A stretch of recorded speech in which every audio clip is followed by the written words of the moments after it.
On to the fifth one. If you guys are liking this video, definitely give me a thumbs up.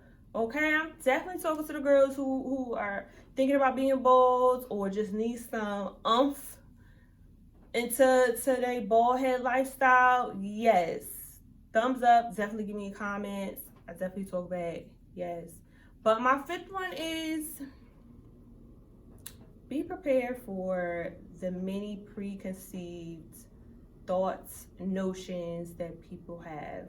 You know, like I said earlier, oh, did you cut your hair because of some boyfriend? Or oh, you have cancer? Or I don't usually date women with no hair. Just all types of craziness. I'm just giving you guys surface level ones. I have a shit ton of just crazy thoughts that people, kind of ask as far as, why I have no hair. Kids, I don't even take them into consideration. They don't know no better. But grown adults, yeah. Just be prepared. It's sadly, but it's normal, but if you're assertive like me, I talk back and I definitely say what I gotta say, depending on what my mood is, unfortunately.